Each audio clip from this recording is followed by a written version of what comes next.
question. Rav, bonsoir. Ouais, vas-y. Allez-y.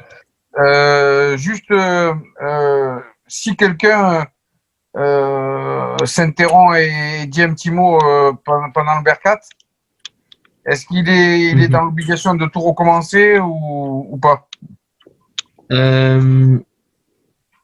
Est-ce qu'il est obligé de tout recommencer?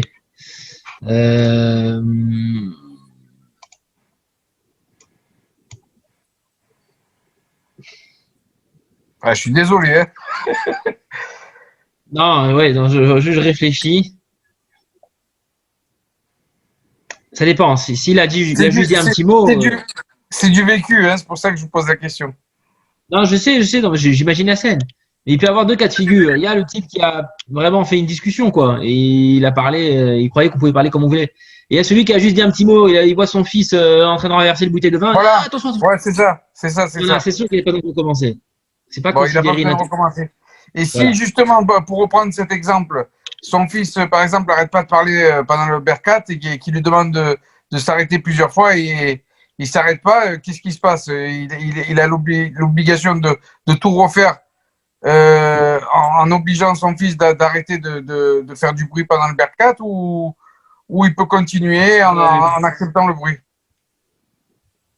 On n'est pas à la synagogue, hein, c'est-à-dire, c'est pour les circonstances, mais c'est-à-dire l'enfant il peut faire un peu de bruit, mais d'accord. Mais si on lui demande de s'interrompre, c'est pas considéré un F-sec. Après, l'idéal c'est de pas parler, mais c'est pas considéré une interruption au point où je dois recommencer le Birkat Hamazon dès le début. Et si c'est un autre adulte qui parle de choses et d'autres avec une autre personne pendant qu'on fait le Berkat? Ouais, alors il fait ce qu'il veut, quoi. C'est-à-dire, encore une fois, pendant le Birkat, moi, je l'ai dit, hein, le Rambam a dit qu'il n'a pas le droit de parler pendant tout le temps du Birkat Hamazon. Mais j'ai précisé à la fin du cours que chez nous, il n'y a pas d'interdiction, puisque chacun va rester son propre Birkat. Il faut s'abstenir uniquement pendant la récitation de la première bénédiction. Ok? Pendant la récitation de la première bénédiction, là, il faut s'abstenir de parler. Zimoun. Non. Le Zimoun est la première bénédiction du Birkat Hamazon. D'accord. Jusqu'à Azan. Ok. Voilà. Donc, après, les adultes peuvent parler, même les enfants. Ça marche. Ok, pas de souci. Une autre question? Oui, Rabbi, moi je suis étonné par la complexité de ces textes. Parce que, bon, autant je peux comprendre lire le schéma, faire la tefila, etc. Mais que, par exemple, est-ce que c'est vraiment des lois, le fait de s'allonger de telle manière, d'avoir un ordre dans une table, etc. Donc, ça va vraiment dans des détails très poussés.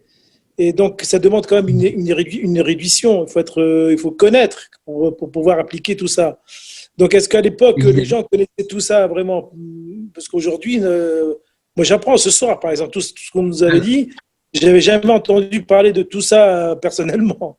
Mais enfin, moi, je ne suis pas un érudit. Donc, mais je trouve que c'est très complexe quand même. Donc, à moins de consacrer une vie à ça, voilà. Moi, je dirais pas très complexe.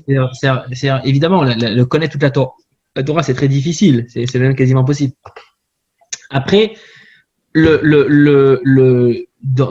la halakha, on va distinguer les choses qui sont vraiment interdites ou obligatoires et les choses qui relèvent. Voyons les premiers mots de la halakha. Hein, je vous les ai enlevés, mais je vais vous le relire.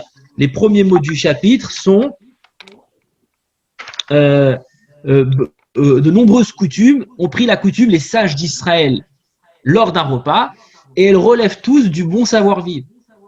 C'est-à-dire du savoir-vivre. Donc, c'est-à-dire que ça relève pas des problèmes halachiques. Vous voyez ce que je veux dire? On l'a bien dit dans la première phrase. J'ai envie de peut-être mettre plus le point dessus. Ça relève des coutumes. Bon. D'ailleurs, beaucoup de ces coutumes ne s'appliquent plus. Les fauteuils, les canapés, on débarrasse la table. C'est des idées qu'on n'a plus à notre époque. Hein. S'asseoir, boire du vin après le repas, à notre époque, on ne fait pas Birkat Hamazon. Ensuite, on reste une heure à boire du vin. C'est pas le cas. Mais on n'a plus de domestiques. Vous voyez, il y a plein de choses qui ont changé. Mais oui, évidemment, plus on apprend, plus on en découvre. Hein, vous voyez, lorsque vous allez arriver dans les lois du Shabbat, bah, le Shabbat qu'on respecte toutes les semaines, hein, on le fait toutes les semaines, hein, mais vous allez voir beaucoup de choses qu'on va apprendre. Même là, dans les lois du Berkat, des bénédictions, on va pouvoir apprendre beaucoup de choses, et c'est le but de l'étude de la Torah. Et voilà, quand, enfin, je ne vais pas dire que vous êtes ignorant, hein. L'ignorance ou le manque de connaissances est pardonné à partir du moment où. Hein, non, ce stade. Je dis par principe. Je dis par principe, le manque de connaissances, je ne vais pas dire ignorance, mais bon. Non, mais c'est vrai, c'est vrai. Et pardonner, à partir du moment où on essaye d'apprendre, on tâche à connaître, alors c'est pardonné. Mais lorsqu'on ne tâche pas à connaître, alors. Non, c'est ça qu'on est là pour essayer d'être moins cancre. Maintenant que vous nous l'avez dit, ça va être compliqué. Oui. Vous savez, là, tout à l'heure, j'étais chez mes beaux-parents et d'ailleurs, j'ai dû foncer en voiture pour arriver avant 21h au cours. Parce que le mercredi, c'est le jour où je vais voir mes beaux-parents. Hein, donc, ils m'ont collé le cours le mercredi. C'est un peu la course à chaque fois. Lorsque je dois revenir de Paris, c'est l'heure des bouchons, bref. Et il m'a parlé donc d'un ami à lui, un collègue à lui qui est ophtalmologue. Puis ils se connaissent depuis 30-40 ans. Ils ont fait des études de médecine ensemble, 30 ans. Et donc il m'a dit, voilà, il cherche quelqu'un pour apprendre. Il a appelé mon beau-père. Il lui a dit, j'en ai marre, j'ai envie de commencer à prendre des cours. Je vois que je connais rien en Torah. Il faut que je commence à apprendre des choses. Je dois apprendre dans l'ordre. J'aime pas les Dvar Torah, voilà, des petits mots comme ça. Je veux commencer à apprendre dans de petit à petit et évoluer, quoi. Et donc je trouve ça très très beau, hein. La personne, voilà, c'est rien qui voilà, il doit avoir à peu près l'âge d'une partie d'entre vous que je vois. Et il a déjà une longue carrière derrière lui. C'est beau. À partir d'un moment, il s'est dit, il prend le téléphone, il appelle un ami à lui qui est mon beau-père. Il dit voilà, j'ai envie d'apprendre, je cherche quelqu'un qui puisse m'enseigner, étudier avec moi. J'ai besoin d'apprendre à connaître. Et je pensais, donc mon beau-père m'a demandé, on va voir, on va peut-être fixer une étude ensemble une fois par semaine. Mais ce qui était intéressant, ce que je pensais, que dans la Mishnah nous dit que quelle est la différence entre un enfant qui apprend et une personne qui est un adulte qui apprend. La Mishnah dans Pirkei Avot nous dit la différence est la suivante. C'est comme quand on écrit sur une page vierge ou une page qu'on a déjà effacée, on a déjà gommé des choses et qu'on écrit dessus. Chez un enfant, c'est une page vierge, c'est clean, c'est propre, ça rentre, c'est les premières informations, ça s'assimile beaucoup mieux avec son cerveau, etc. Après, les choses vont devenir naturelles.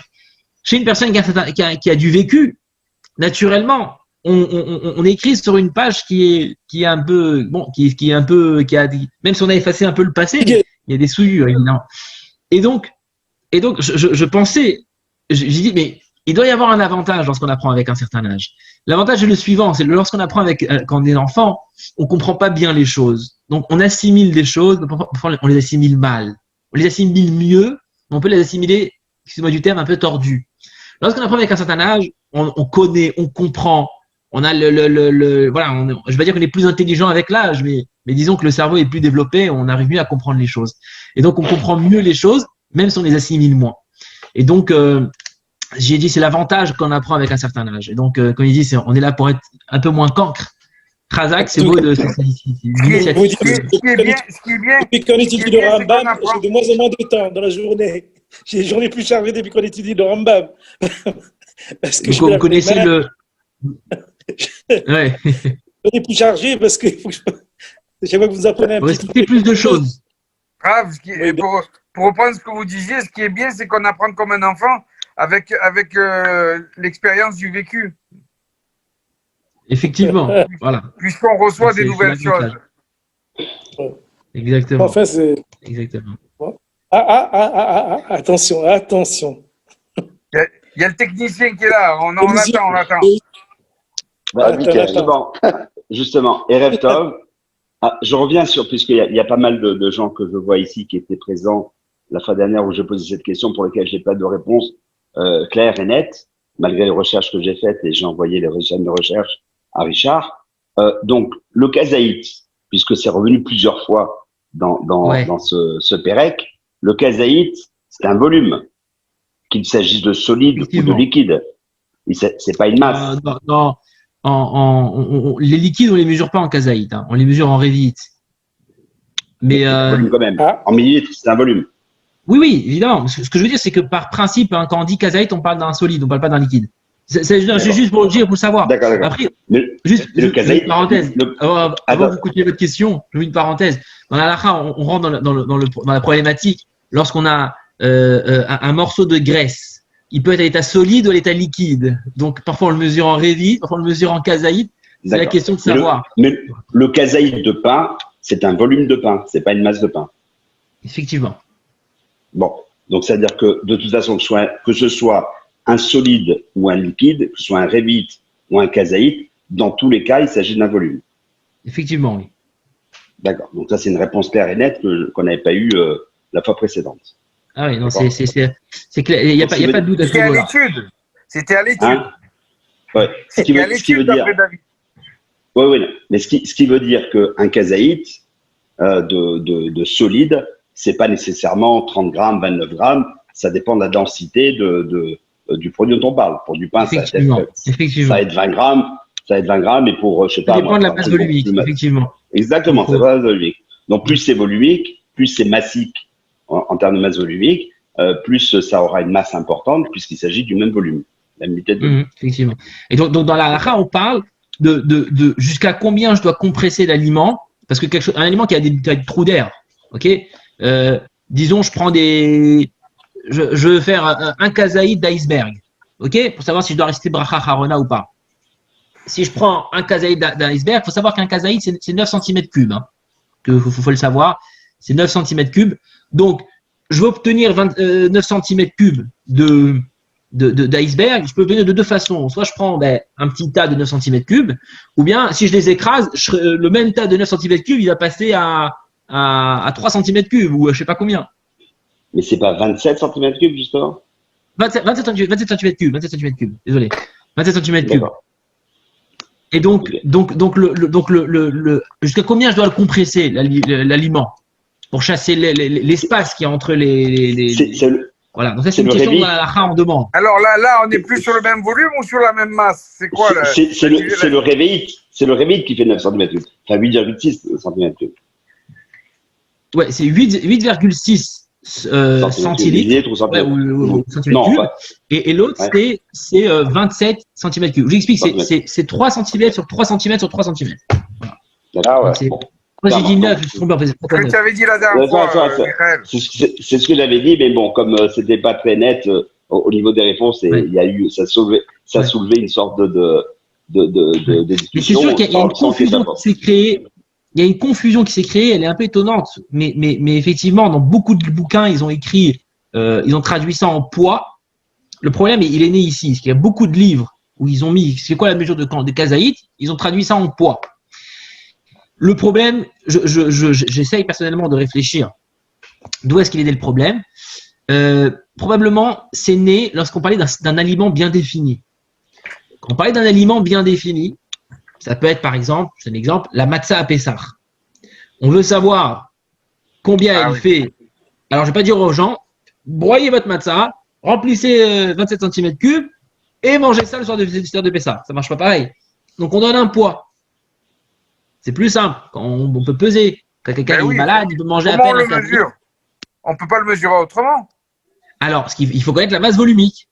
Donc, il faut qu'il y en ait un qui prenne le temps de piler une matzah et de peser. Vous allez nous énerver, Michael. Lui, il ne veut pas parler de masse, il veut parler que de volume. Mais non. La masse volumique. Mais la masse volumique, c'est comment tu traduis justement une masse en volume.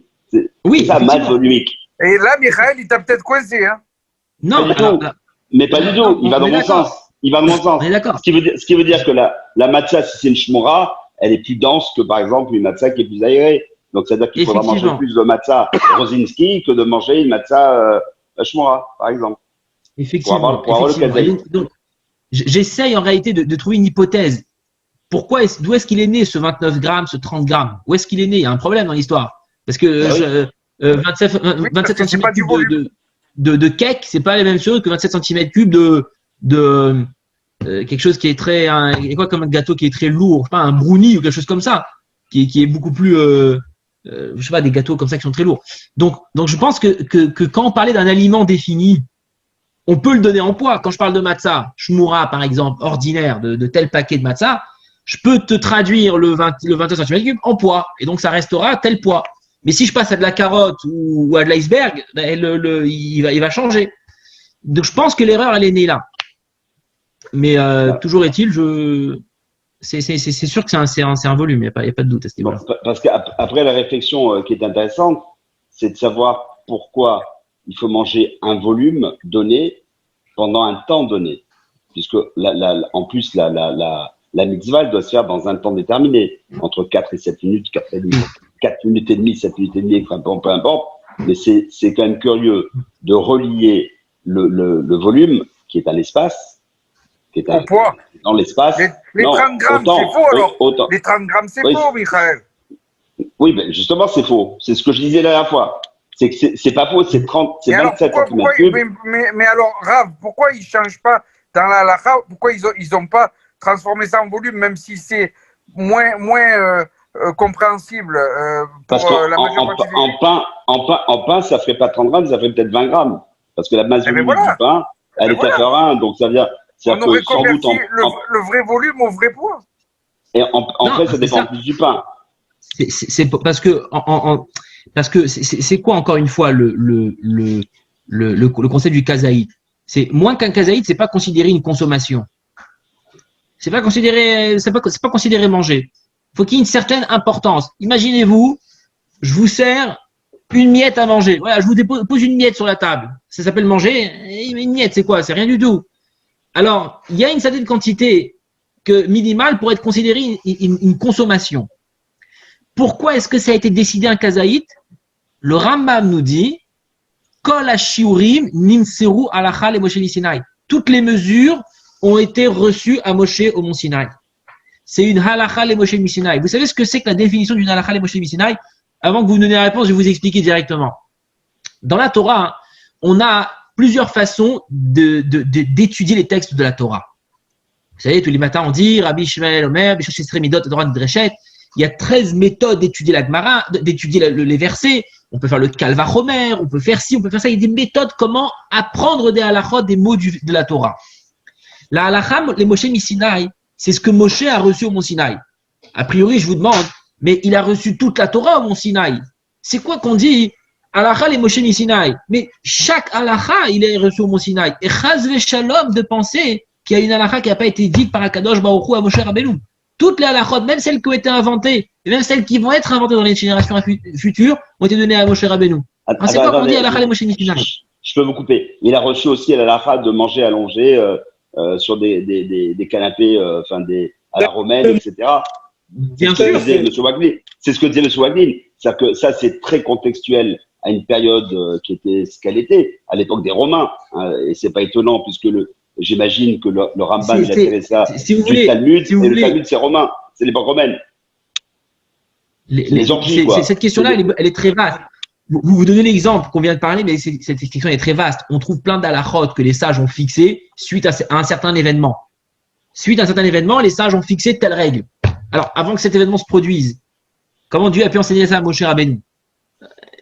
C'est une question connue. Akadosh Baruch Hu, il n'a pas besoin de savoir. Mais sans compter que ça paraît très anecdotique, parce que se référer aux orgies romaines, parce que c'est comme ça qu'ils mangeaient dans les orgies, pour que ça donne un acha dans notre pratique, ça me paraît un tout petit peu fort en café, quoi. Je veux dire, bon, je comprends l'étonnement, mais c'est comme ça la règle. C'est tout ce qui est dans la Torah, dans la halakha, a été dit à Moshe Rabbeinu au mont Sinaï. Ok? Bon.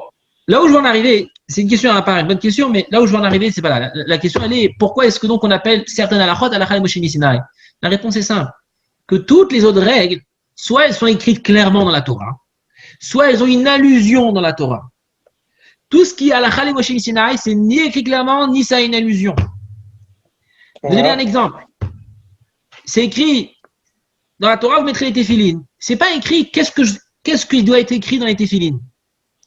Mais c'est allusionné. Urtavtam, vous les écrirez. De quoi est-ce qu'on parle? Du paragraphe des téphilines. Comme c'est écrit 4 paragraphes de téphilines dans la Torah, donc on sait qu'on doit mettre les 4 paragraphes. Tout ça, ça a une allusion. C'est pas halakha le Moshe Sinaï. Par contre, le fait que les lanières des téphilines doivent être noires, et que les téphilines doivent être carrés, la longueur et la largeur, ils aient la même mesure, donc un carré. D'où est-ce qu'on le sait? C'est à la Chalem Moshe Sinaï. Il n'y a pas d'allusion à la Torah. Tu peux chercher à prendre à l'endroit, à l'envers, il n'y a pas d'allusion.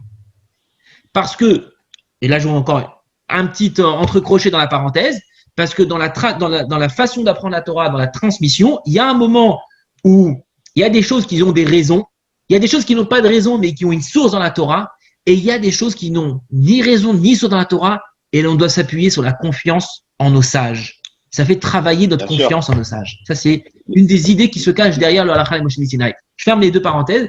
Là où j'en arrive, c'est que toutes les lois des mesures, les 40 CA du mikvé, le kazaït, le révit, etc., toutes les mesures qu'on peut connaître, elles ont été fixées à la Moshe Sinai. C'est Dieu qui a donné. Et donc, Dieu a décidé que quoi? Que moins que ça, c'est considéré une consommation peu importante. Plus que cela, c'est considéré une consommation importante. Donc, elle est qualifiée en tant que consommation. Pour revenir à la question, pourquoi est-ce que la matzah, on doit la manger en un certain temps? De même que… Pas la matzah, tout.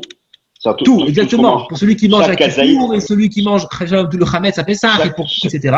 Chaque kazaïd, donc chaque volume, donc a une notion de temporel également. D'accord. Pourquoi? C'est lié à la mesure. Parce que, imaginez-vous, excusez-moi de dire, je mange quelques petites miettes toutes les heures. Je vais dire, à la fin de journée, il est 22 heures, je vais me dire, j'ai mangé un kazaït, je peux faire bourrer les fachottes. Qu'est-ce que vous allez me dire? J'ai mangé un brin de carotte toutes les heures. À la fin de la journée, j'ai obtenu mon kazaït. Ça s'appelle une consommation, ça ou non? Non. C'est pas une consommation. Non, mais non. Il n'y a pas eu de kazaït. Vous savez, je vais donner un exemple. Je vais donner une petite histoire Allô. Il dit la chose suivante. Il dit, c'est pas l'alcool qui rend ivre. C'est le temps. La preuve, bois 2 bouteilles en 2 semaines ou 2 bouteilles en 2 heures, tu verras que 2 bouteilles en 2 semaines, t'es pas ivre, et 2 bouteilles en 1 heure, t'es ivre. Vous avez compris? C'est la même chose pour le kazaït.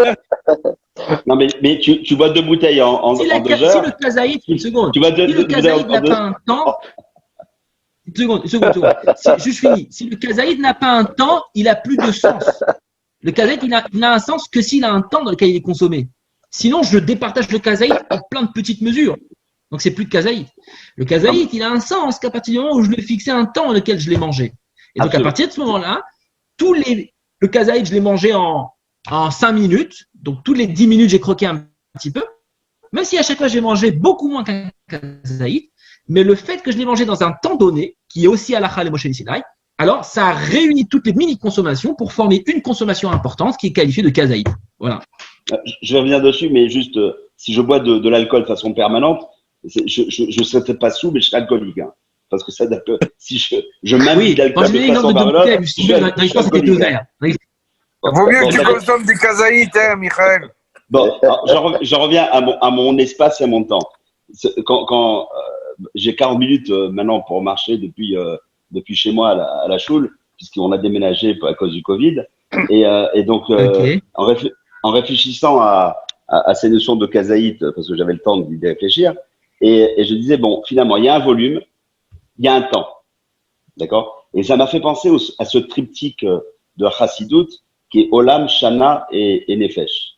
Donc, l'espace, ça fait nécessairement référence, enfin, le kazaït, le volume, fait référence à l'espace, ça fait référence à Olam. D'accord? Le temps pendant lequel je fais cette mitzvah, d'accord, ça fait penser à Shana, au temps. D'accord? Il reste le Nefesh. Alors, en effet, je me suis rappelé de ce que disait Rav Anichan Zaltz quand il disait qu'il y a 5 niveaux de l'âme. Hein. Il y a donc Nefesh, Ruach, Neshama, Chaya et Yechida. D'accord? Et il dit que, comme très Michael, je peux te couper juste une seconde. Et avec chaque attribut qui se lie avec l'une des âmes qui est reliée directement à Mashiach. C'est-à-dire Adam, il y avait David Ameller, il y avait Moshe Rabbeinu, et voilà, chaque âme. Alors, Non, mais lui ce que fait Shanzad dans son livre La Rose de 13 pétales, il va relier chacun des niveaux d'âme à un des mondes. D'accord? Il se trouve que le Nefesh, il le relie au monde de l'action. D'accord? Le roi, il va le relier donc au monde qui le suit, mais va le relier à la parole. D'accord? Et la Neshama, il va la relier à la Marshava. D'accord? Et paradoxalement, pas paradoxalement, mais curieusement, quand on fait une mitzvah, donc on fait une action, c'est qu'on mange ce kazaït pendant ce temps-là. On dit une bracha avec la parole, d'accord? Et évidemment, on a la kavana pour penser à tout ça. Donc, ce qui veut dire que clairement, je disais quand même, c'est quand même remarquable que cette bracha qui porte sur un kazaït, qui s'inscrit dans l'espace, dans le temps, et qui réclame une action, ben, c'est le triptyque de la chassidoute, donc Olam, Shana et Nefesh. Très intéressant. Razak pour la comparaison, c'est intéressant et enrichissant. Razak pour y avoir pensé. Voilà. Et maintenant pour ce que disait Monsieur Wakin, je reviens sur bon, pas une parenthèse, mais un crochet cette fois-ci. Donc un crochet ouvrant après un crochet fermant. Donc ce que disait Monsieur Wakin, c'est vrai que comment on peut imaginer que d'abord dans les halachot que nous avons aujourd'hui, que le Rambam va nous dire dans son Yad Razaka, d'accord, ces halachot, combien de ces halachot ont leur origine dans la Torah chez Birtav? Très très peu. La plupart, effectivement, c'est la Torah chez BLP. Et on dit effectivement que ça, c'est la tradition qui nous dit que la Torah chez BLP a été enseignée à Moshe en même temps que la Torah chez Birtav a été écrite par Moshe. Et que la Torah, c'est l'ensemble des deux. Mais effectivement, comment est-ce qu'on peut se dire que des choses aussi anecdotiques que certaines des halachot que nous présente le Rambam, cette histoire j'en reviens à ce côté orgiasque de manger, comment est-ce que ça, on peut imaginer que Hachem l'a enseigné à Moshe, quoi. C'est-à-dire que ça me paraît quand même c'est une bonne question. trop profane. Où est l'élévation spirituelle de la profondeur de ça? Tu manges allongé comme les Romains mangeaient dans Astérix et Obélix sur leur bouche. J'ai quelque chose que je voulais dire tout à l'heure, mais je voulais pas me permettre de le dire parce que je n'ai pas de source claire pour le dire. Mais bon, je vais le dire quand même. C'est une semi-source et je vais vous expliquer. On n'est plus cuite, ça va. Voilà. Quand cette loi, dans cette loi de s'asseoir de telle façon et de telle façon, il y a deux choses. Il y a le cas technique, enfin, il y a l'image de cette halakha, et il y a le sens profond, enfin, il y a l'idée qu'a cette halakha. L'image technique, c'est donc la position des lits pour que ce soit plus agréable, plus honorable pour l'un et pour l'autre. Le fond de cette halakha est l'honneur à accorder à la personne qui est plus importante. On peut dire, je suis pas sûr, que ce genre, les halachot, elles n'ont peut-être pas forcément été dites à Moshe Rabbeinu sur la forme technique des choses, mais c'est la règle qui est donnée, l'idée qui est donnée, et une idée n'est pas soumise à une époque ou à des circonstances. C'est-à-dire qu'en fait, que les règles et les idées de la Torah sont préétablies et données à Moshe Rabbeinu, on les reçoit, elles sont toutes écrites dans la Torah. Ensuite, admettons que moi, demain, je vais faire un chidouche dans une halakha, je vais inventer, découvrir une nouvelle idée dans la halakha qui n'a jamais été écrite auparavant par tous les sages des générations qui nous ont précédés. La Gemara nous dit que même ça, Moshe Rabbeinu, il l'a reçu. Mais alors, c'est moi qui l'ai inventé. On n'a pas cette transmission depuis. Moshe Rabbeinu, peut-être qu'il a pas reçu sous la forme que je viens de le dire, mais l'idée, la profondeur de ce que je viens de dire, évidemment qu'il a été reçu. Pourquoi? Parce que si ce que je viens de découvrir dans cette halakha, c'est juste, je l'ai découvert selon les règles de l'art, selon les règles de la Torah, selon le fonctionnement, le mécanisme, la pensée, selon la conscience de la Torah, alors c'est forcément que Moshe l'a reçu. Si ce que je l'ai inventé dans l'esprit, exactement. Donc peut-être que la façon technique, comment je vais exprimer mon chidouche, elle n'a pas été dite par Moshe, n'a pas été dite à Moshe, mais l'idée elle a été donnée. Si l'idée que j'ai été mechadesh, elle est juste. On peut dire la même chose sur ces halakhot-là. C'est des halakhot techniques qui ont été inventées plus tard. Mais elles ont été inventées par des sages. Les sages, ils sont basés sur quoi? Ils sont pas basés sur les théories d'Aristote. Ils sont pas basés sur des mathématiciens. Ils sont basés sur des règles existantes de la Torah pour instituer de nouvelles règles. Ils se sont basés sur l'esprit de la Torah pour établir des nouvelles mesures. Et donc, ces mesures-là, peut-être que la forme telle qu'elle n'a pas été dite à Moshe Rabbeinu, oui ou non, mais l'idée, elle a été donnée. Et c'est ce qu'on appelle dans la Torah, dans le truc, c'est klal ou prat. C'est-à-dire que on peut donner dans la Torah, on voit ce concept de klal ou prat, c'est-à-dire il y a la règle générale et il y a les petits éléments qui composent cette règle générale. Il y a une pensée, il y a un esprit, il y a une idée, et cette idée globale englobe plein de petits éléments. Dans la Chassidoute, on explique longuement, très longuement même, ce concept de klal ou prat, que le vrai klal, le klal par définition, la règle par définition, c'est celle que je peux la transmettre à quelqu'un. Par exemple, je peux transmettre à un élève un klal, sauf que lui, comme il est encore jeune, il est encore peu expérimenté, il ne sait pas que dans ce klal que je viens de lui dire, en réalité, ce klal se cache plein de pratim, plein de détails, plein de petits éléments. Je ne parle pas d'éléments annexes. Je parle cette règle logique, cet enseignement que je viens de lui donner comporte en lui plein de détails. L'élève, il n'en est pas conscient. Mais moi, le maître, j'en suis conscient. Un instant. Oui, s'il vous plaît. Oui, d'accord. Un instant, je finis. Pour Matan Torah, comme je vous dis, j'ai une semi-source à ce que je dis, parce que c'est réellement écrit ça. Dans le Midrash, il y a un Midrash qui nous dit que Kadosh Baruch Hu a donné seulement les 2 premiers commandements. Il y en a un autre qui écrit qu'il a donné les 10 commandements. Comment c'est possible? Alors, une des hypothèses que le Rabbi Rachab, il emmène dans un Mahamar, elle est de dire qu'il y a klal ou prat, c'est-à-dire que Dieu a donné 2 commandements, mais qui, en tant que règle, c'est une règle générale qui englobe plein de détails. Et dans ce cas-là, selon cette idée que le Rabbi Rachab explique, lorsque moi imaginons que j'ai reçu cette règle de mon maître, quand j'étais petit, à l'âge de 10 ans. Et après 40 ans d'études, j'ai réussi à développer cette règle et j'en ai déduit tous les tenants et aboutissants, tous les détails. Est-ce que ça s'appelle que j'ai fait un chidouche, j'ai découvert quelque chose de nouveau? Non. J'ai découvert une idée qui était existante dans l'idée que j'ai reçue 40 ans auparavant. Donc en réalité, le concept du klal et du prat, il est que dans le klal se trouve la règle. Pourquoi je dis ça? C'est qu'on peut dire que Moshe Rabbeinu, peut-être n'a pas reçu dans les détails tels qu'ils se sont exprimés au fur et à mesure des générations, mais l'idée, l'esprit qui est derrière a été donné. Forcément. Puisque les règles que les sages ont instituées étaient basées sur des règles de la Torah. Les sages n'ont rien inventé d'eux-mêmes. Comme je dis, ils ne se sont pas inspirés de l'extérieur. Ils s'inspirent de la Torah pour donner des nouvelles règles. Donc forcément que leurs règles étaient quelque peu englobées dans ce que Moshe Rabbeinu a reçu au Mont Sinaï. Voilà. J'ai 2 petites réflexions. Peut-être M. Waknin veut parler.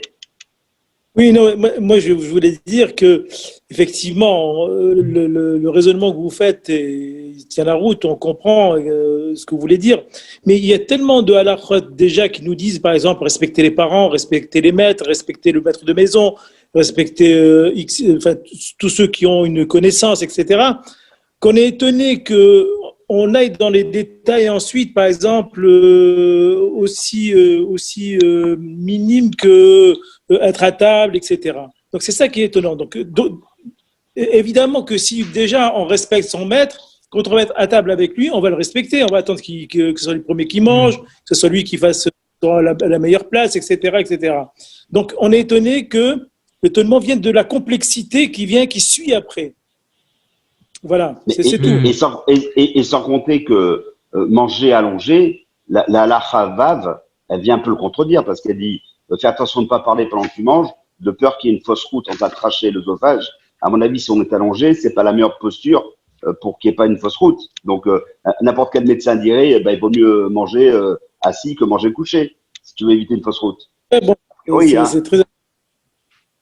Et c'est la halakha vav qui dit ça. Donc, c'est-à-dire que quelque part, elle vient contredire, elle vient dire surtout mange pas couché, quoi.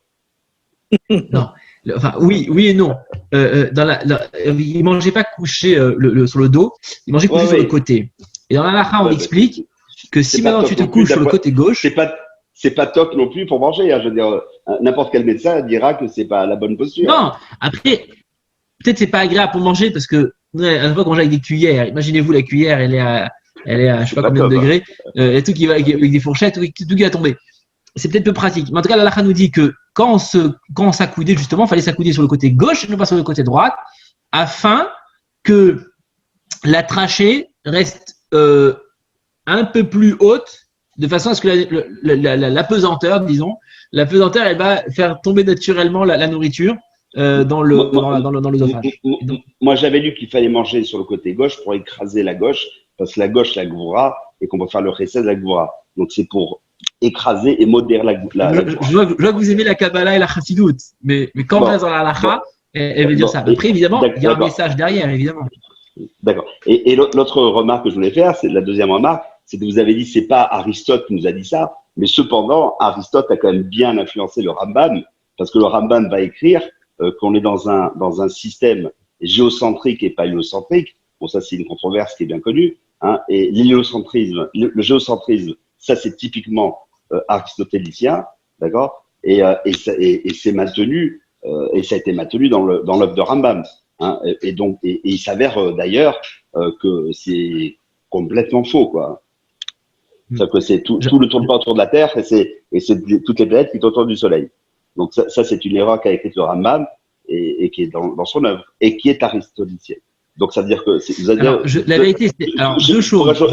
Pourquoi je réagis là-dessus? Vous avez dit c'est quand même pas Aristote. Oui, c'est Aristote. On est sûr que la Terre est pas plate, en tout cas. Oui, il y a du Aristote dans Rambam. Oui, en tout cas pour ça. Je tiens deux choses à dire. Je vais commencer par la deuxième. Lorsque vous dites que c'était faux, en fait, tout tourne autour du Soleil. Alors, je sais pas, je m'y connais pas du tout dans ce domaine-là. D'ailleurs, c'est un domaine que j'aurais bien aimé un jour apprendre. Moi, je parlais avec des gens qui connaissent, deux personnes. Ouais. Je parlais avec deux personnes qui connaissent et qui m'ont dit qu'en réalité, je sais pas si c'est vrai, hein, vous allez me confirmer si c'est vrai ou pas, mais qu'en réalité, c'est pas forcé de dire que tout autour du Soleil. Simplement, c'est plus facile de comprendre et d'admettre que l'astre qui est beaucoup plus important reste au centre et que tout tourne autour. Mais c'est pas forcément obligatoire d'en arriver à cette conclusion. Mais c'est simplement le Rambam c'est plus facile d'admettre. Le Rambam. Oui, c'est-à-dire ce que je veux dire, c'est que les physiciens lorsqu'ils disent que tout tourne autour du Soleil, c'est pas par une preuve irréfutable ou quoi que ce soit, c'est simplement parce que c'est beaucoup plus simple à l'admettre que tout tourne autour de la principale. Si vous avez 2 secondes, je vous dis pourquoi c'est idiot de dire que ça tourne autour du Soleil.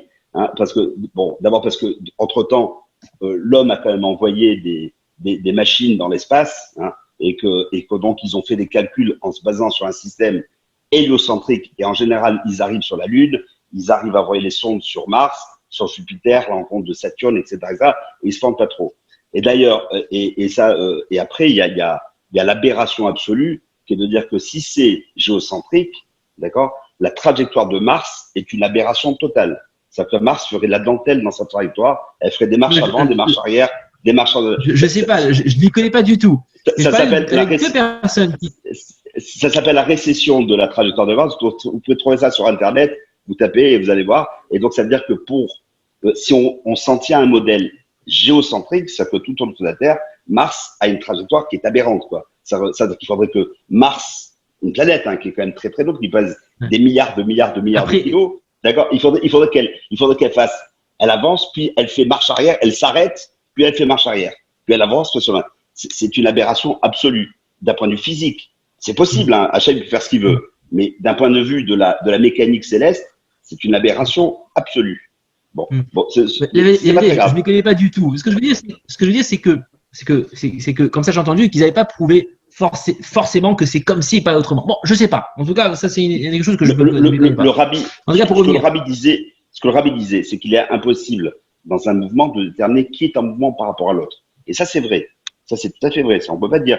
Si je suis dans un train, que le train se déplace. Est-ce que j'ai conscience que c'est moi qui me déplace par rapport au quai ou c'est le quai qui se déplace par rapport à moi? Et ça, le rabbi a tout à fait raison. Mais à partir du moment où il y a Pas d'accord. Mais à partir du moment où il y a une dizaine de planètes qui tournent, on peut tout à fait le mettre objectivement, le démontrer objectivement, ne serait-ce que par la trajectoire de certains astres qui ne voudraient plus rien dire, sauf à invoquer un miracle permanent. Je ne connais pas à ce niveau-là. En tout cas, le début de votre question était, oui, le Rambam se base sur Aristote. Alors, savoir que quand je disais ça… Sur les oui. Mais on peut se baser sur d'autres choses, hein, juste pour dire, chez les goïms, il y a et comme dans tout, comme dans la nature du monde, il y a des nitsutot de Gdusha, des étincelles de Gdusha qui sont tombées. Lorsque je consomme un aliment, je consomme un aliment physique, mais à l'intérieur, il y a de la Gdusha.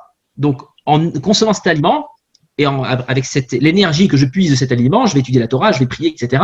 Donc, je vais mettre en évidence la Kedusha qu'il y avait dans cet aliment. Chez les non-juifs aussi, il y a des étincelles de Gdusha. De même que dans mon assiette, il y a des étincelles de Gdusha. Dans tout, il y a de la Gdusha. La question, l'idée, elle est que donc, même chez les goïms, il peut y avoir des choses de Gdusha, des choses vraies, des choses justes, des choses bonnes. Le problème, il est que comme il est minoritaire, donc dans les comme ça c'est une deux opinions dans les sages. Il y en a qui disent justement il faut aller puiser ces idées que l'on peut prendre chez les non-juifs. Il y en a d'autres qui disent non, au risque de prendre. À notre époque, il y a moins l'idolâtrie, hein, mais à l'époque, on risque de s'attacher à des gens idolâtres. Le Rambam faisait partie de ceux qui étaient à la mesure et à la taille de pouvoir prendre le bon, sélectionner le bon du mauvais. Disons, on va dire comme ça, les choses claires. Sélectionner le bon du mauvais. Pourquoi je dis ça? Parce qu'il n'y a aucun problème de puiser d'Aristote ou de quiconque autre sur plein de domaines. Des Grecs. Mais l'idée, elle est que… Hein? Des Grecs. Bien sûr.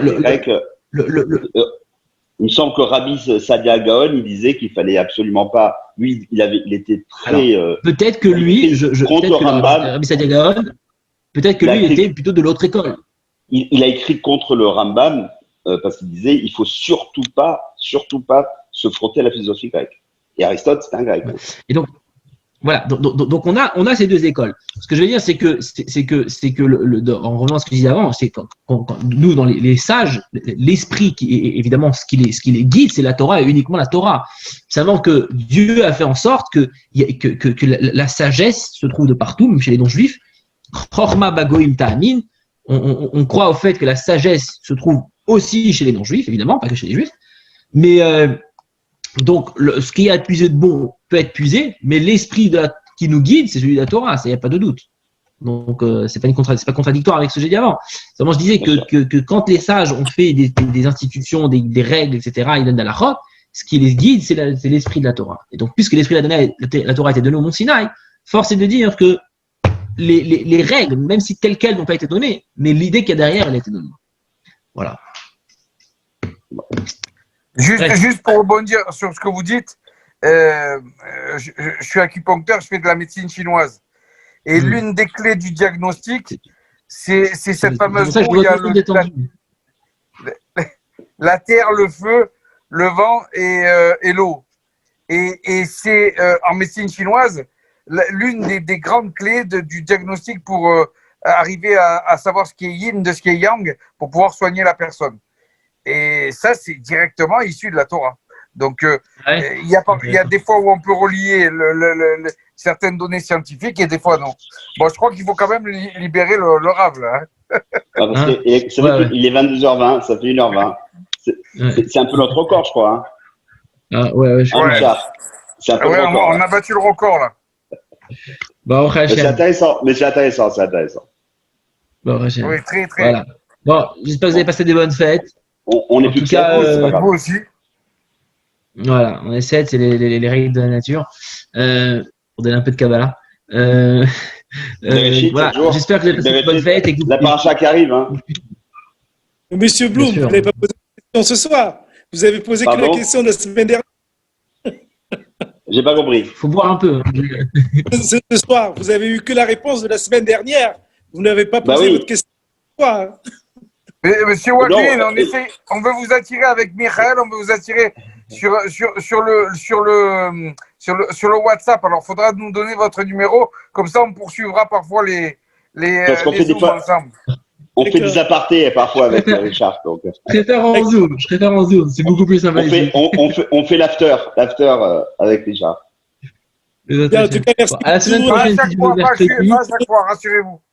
Tous les soirs, on apprend quelque chose. Mhm. Bien. Merci beaucoup, en tout cas. Merci. Merci. Avec plaisir. Bonne soirée, à bientôt et Shabbat Shalom. Laïla Tov. Laila Tov.